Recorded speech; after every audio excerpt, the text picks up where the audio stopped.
இயேசு கிறிஸ்துவின் நாமத்தினால் உங்களை வாழ்த்துகிறோம். இந்த நல்ல நாளிலே ஆண்டவருடைய வார்த்தையை நாம் பார்க்கலாம். மார்க்கு 9 23 வசனம். விசுவாசிக்கிறவனுக்கு எல்லாம் கூடும். ஆம் பிரியமானவர்களே, இந்த காலை வேளையில ஆண்டவர் உங்களோட பேசுகிற வார்த்தையை நாம் பார்க்கலாம்.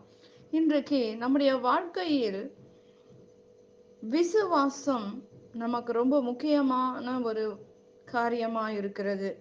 விசுவாசிக்கிறவனுக்கு எல்லாம் கூடும் என்று வேதம் சொல்லுகிறது. ஆனால் நம்ம வாழ்க்கை நாம் விசுவாசிக்கிறோம். ஆனால் நம்முடைய வாழ்க்கையில் நாம் செய்கிற விண்ணப்பத்துக்கு பதில் வரவில்லை. விசுவாசிக்கிறோம், ஆனாலும் ஒரு அவிவிசுவாசமும் நம் உள்ளத்தில் வருகிறதை காணப்படுகிறதை நாம் பார்க்கிறோம். பிரியமானவர்களே, இன்றைக்கு ஒரு நாம தினமும் ஜெபிக்கிற ஜெபத்தை காட்டிலும் ஒரு வித்தியாசமான ஒரு ஜெபத்தை செஞ்சு பாருங்க. என்ன நடந்தாலும், ஆண்டவரே நீங்க என்னோட வாழ்க்கையில இருக்கீங்க, நீங்க எனக்கு உதவி செய்யுங்க, எனக்கு அற்புதம் செய்யுங்கப்பா. என்னுடைய வாழ்க்கையில என்னுடைய காரியங்களை பெற்றுக்கொள்ள முடியவில்லை. விண்ணப்பங்களுக்கு என்னோட தேவைகளை நான் உங்ககிட்ட கேட்கிறேன், ஆனா என் வாழ்க்கையில அதை பெற்றுக்கொள்ள முடியல. அது முடியாம இருக்கிற என்ன தடப்பா, எனக்கு வெளிப்படுத்துங்க என்று கேட்டு பாருங்க. ஆண்டவர் உங்களுக்கு வெளிப்படுத்துவார். அவர் வெளிப்படுத்தும் போது ஆண்டவருடைய வார்த்தை சொல்லுகிறது, வருங்காரியங்களை என்னிடத்தில் கேளுங்கள் என்று வேதம் சொல்லுகிறது. இன்றைக்கு நீங்கள் அப்படி ஜெபிக்கும் போது ஆண்டவர் என்ன தடை என்பதை, இந்த ஜெபத்துக்கு ஏன் பதில் வரவில்லை என்று ஆண்டவர் நம்மோட பேசுவார். நிச்சயமாக பேசுவார். நீங்கள் முழு இருதயத்தோட, நீங்கள் விசுவாசத்தோட கேட்கும் போது ஆண்டவர் நமக்கு அவர் தர சித்தமாயிருக்கிறார். இன்றைக்கு நம்முடைய வாழ்க்கையில் பெரிய காரியங்களை செய்கிற தேவன் நம்மோட கூட இருக்கிறார். நீங்கள் இப்படிப்பட்ட ஒரு ஜெபத்தை நீங்கள் செய்யும் போது ஆண்டவர் நமக்கு பதில் கொடுக்கிற தேவனாய் இருக்கிறார். அப்போ அந்த காரியங்கள் நமக்கு வெளிப்படும் போது, அந்த காரியத்தை குறித்து நாம் ஜெபிக்கும் போது நாம் பெற்றுக்கொள்ள முடியும். விசுவாசிக்கிறவன் எல்லாம் விசுவாசிக்கிறவனுக்கு எல்லாம் கூடும் என்று வேதம் சொல்லுகிறது. இன்றைக்கு நீங்கள் என்னென்ன காரியத்தில், எந்த காரியத்தை குறித்து விசுவாசத்தோட இருக்கீங்க? நீங்க கர்த்தர் மேல் விசுவாசத்தோட இருக்கீங்களா, இல்ல மனுஷன் மேல, யார் மேல நீங்க அஸ்திபாரமாக நீங்க வைத்திருக்கீங்க? யாரை முன் வைத்து உங்க காரியத்தை நீங்க செஞ்சுக்கிட்டு இருக்கீங்க என்று நாம் பார்க்க வேண்டும். பிரியமானவர்களே, இந்த நாட்களில் எந்த மனுஷன் மேல் நீ நம்பிக்கை வைத்து, எந்த மனுஷனை நம்பி உன்னுடைய காரியத்தை நீ ஆரம்பிக்கிறீங்க? தொழிலா இருக்கலாம், குடும்பமா இருக்கலாம், என்ன காரியமா இருந்தாலும் கர்த்தர் மேல் நீ அஸ்திபாரம் போடும்போது, கர்த்தர் மேல் வைத்து நீங்க செய்யும் போது எல்லாவற்றையும் நாம் ஜெயம் எடுக்க முடியும். நீங்க விசுவாசத்தோட எல்லாவற்றையும் நாம் ஜெயிக்க முடியும். பிரியமானவர்களே, இன்றைக்கு நம்முடைய வாழ்க்கையில் ஜெபம் இல்லைன்னா நாம இல்ல, நீங்க இல்ல, நீங்களும் நானும் இல்ல. இந்த உலகத்துல ஜெபிக்கிறவனுக்கு தோல்வி இல்லைங்க, ஜெபிக்கிறவனுக்கு வெற்றி தாங்க. இந்த வார்த்தைய எந்த இடத்துல இருந்தாலும் எங்களால இதை சொல்ல முடியும்.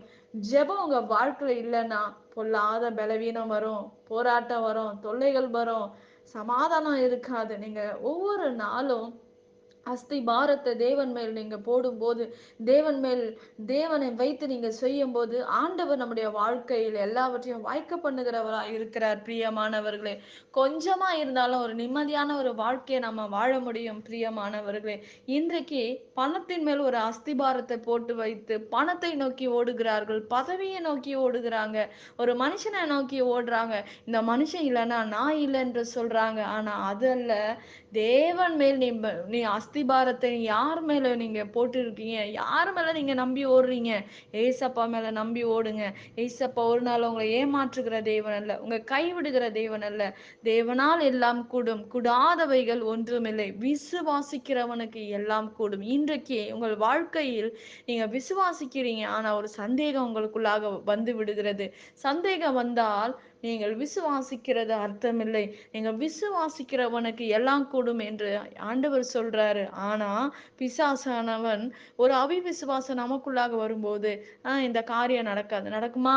நம்ம நல்லா ஜோம் பண்ணிடுவோம், இந்த காரியம் நடக்குமா, இல்ல நம்மளால ஏதாவது செய்ய முடியுமா, ஏதாவது செய்யலாமா, இல்ல இந்த காரியத்தை, இந்த பணத்தை வேற யார்கிட்டயும் கேட்டு வாங்கி கொடுத்துடலாமா, ஒருவேளை இது நடக்கலைன்னா இப்படி பண்ணிடலாமா அப்படின்ற ஒரு எண்ணம் நாம யோசிக்கிறது விசுவாசத்தில் குறை உள்ளவர்களா இருக்கும்போது ஆண்டவர் மேல் நம்பிக்கை இல்லாதபடி போய் விடுகிறதை நாம் பார்க்கிறோம். பிரியமானவர்களே, இப்படிப்பட்ட காரியங்கள் உங்களோட வாழ்க்கையில் இருக்குமானால் இவையெல்லாம் விட்டுடுங்க. ஏசப்பா கிட்ட ஒப்பு கொடுங்க. ஏங்க, என்ன நடந்தாலும் சரி, ஏசப்பா என் வாழ்க்கைய மாத்துவாரு. வசனம் சொல்லுது, மனுஷனை நம்புவதை காட்டிலும் தேவன் மேல் பற்றுதலா இருப்பது நலம்னு ஆண்டவர் சொல்றாரு. என்னுடைய அஸ்திபாரத்தை தேவன் மேல் நான் வைத்திருக்கிறேன். ஆண்டவர் என் குடும்பத்தை நடத்துவார். இந்த மாதத்துல ஆண்டவர் எனக்கு ஒரு அற்புதம் செய்வார். என் சூழ்நிலையை மாற்றுவார். என் மரண படுக்கையை ஆண்டவர் மாற்றுவார். அவரால முடியும். அவரால முடியாது ஒண்ணுமே இல்லைங்க. நிச்சயமா என் ஆண்டவர் எனக்கு செய்வார். சொல்லி பாருங்க, நிச்சயமா ஆண்டவர் செய்வாருங்க. இந்த வார்த்தையை கேட்கிற அருமையான தேவ பிள்ளையே, ஆண்டவருமே நீ விசுவாசத்தோடு இருக்கும்போது, ஆண்டவருக்கு விசுவாசிக்கிறவனுக்கு எல்லாம் கூடும் என்ற வேதம் சொல்லுது. இன்றைக்கு நீங்கள் உங்க சுய எண்ணத்தோட அவிவிசுவாசத்தோட இருந்து இந்த காரியத்தை சொல்லி நீ ஜெபம் பண்ணும்போது நிச்சயமாக நீங்கள் இந்த காரியத்தை பெற்றுக்கொள்ள முடியாது. நீங்கள் விசுவாசத்தோட ஆண்டவர் மேல் பாரத்தை நீங்க போடும்போது கர்த்தர் நிச்சயமாக உங்க வாழ்க்கையில் பெரிய காரியங்களை செய்வார். நாம் ஜெபிக்கலாம். பரலோகத்தில் வாசமாய் இருக்கிற அன்பின் பிதாவே, உங்க நாம மகிமைப்படுவதாக, உங்க ராஜ்யம் வருவதாக. ஆண்டவரே, இந்த நாளை ஒப்பு கொடுத்து நாங்க ஜெபிக்கிறோம். அப்பா, நீங்க பொறுப்பெடுத்துக் கொள்ளுங்க. இந்த நாள்ல ஆண்டவரே, பாரத்தோட வேதனையோடு இருக்கிற பிள்ளைகளுக்கு ஒரு அற்புதம் செய்யுங்கப்பா. எல்லா பாரத்தை எடுங்கப்பா. மரண படுக்கையிலிருந்து ஆண்டவரே இருக்கிற ஒவ்வொருவரையும் மாற்றுங்க ஆண்டவரே. இசப்பா, வேலை இல்லாதவருக்கு வேலையை கொடுங்கப்பா. ஆண்டவரே, குழந்தை இல்லாதவருக்கு குழந்தைய கட்டளிடுங்க இசப்பா. சுகப்பிரசவம் நடக்க கர்த்தாவே நீர் உதவி செய்யுங்க ராஜா. அற்புதங்களை செய்யுங்க ஆண்டவரே. பணத்தின் தேவைகளை சந்திங்க. வர வேண்டிய பணங்கள் வரட்டும். இந்த மாதத்துக்குரிய எல்லா தேவைகளும் தகப்பனே நீங்க சந்திங்க. கர்த்தர் கடன் பிரச்சனைகளை மாற்றுங்க. எல்லாம் வியாதிகள் மாறட்டும்.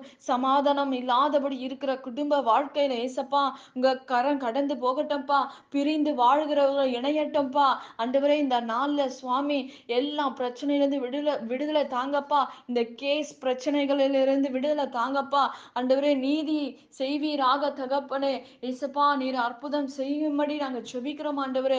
ஆவியானவர் எல்லாம் தடைகளை உடைக்கும்படி, கர்த்தருடைய வல்லமை கடந்து போகும்படி, ஒவ்வொரு குடும்ப வாழ்க்கையும் தேவன் கட்டும்படி இந்த நாளில இயேசப்பா அப்பா, தேவையில்லாத தொடர்பு வைத்திருக்கிற பிசாசின் தந்திரத்தில் சிக்கி இருக்கிற பிள்ளைகளை விடுவீங்கப்பா. குடும்பத்தில் ராஜா இயேசப்பா கணவன் மனைவி பிரிந்து வாழ்கிற ஆண்டவரே, பொல்லாத தொடர்பினால், பொல்லாத காரியங்களால், இச்சையின் ஆவிகள், விபச்சாரத்தின் ஆவிகள் எல்லாவற்றிலிருந்து உங்க பிள்ளைகளை நீர் விடுதலையாக்கும்படி நான் ஜெபிக்கிறேன்ப்பா. எல்லாவற்றையும் உங்க கருத்துல ஒப்பு கொடுக்கிறேன்ப்பா. ஏசப்பா, உங்க வருகைக்கு எங்களை ஆயத்தப்படுத்துங்க. ஏசப்பா, எங்களை சந்திங்கப்பா. எங்களை எங்களை ஆண்டவர் உங்களோட கூட்டி செல்லுங்கப்பா. எங்களை விட்டு விடாதபடி பாதுகாத்து கொள்ளுங்கப்பா. எங்களுக்கு இரக்கம் பாராட்டுங்க ஆண்டவரே. அப்பா, மனம் திரும்ப அதை இருக்கிற ஜனங்களை திரும்பட்டும் அப்பா. உங்க வருகை சமீபமா இருக்குப்பா.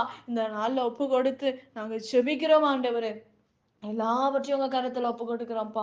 ஆண்டவரே, ஜபாபிய ஊற்றுங்க ஒவ்வொருக்காம்ப்பா. வேதத்தை வாசிக்கட்டும் ஆண்டவரே. வேதம் வாசிக்க முடியவில்லை என்று கேட்கிற பிள்ளைகளுக்கு கர்த்தர் ஒரு அற்புதத்தை செய்வீராக. அதிசயங்களை செய்யுங்க. இந்த பொல்லாத உலகத்துல நாங்க இருக்கோம்ப்பா.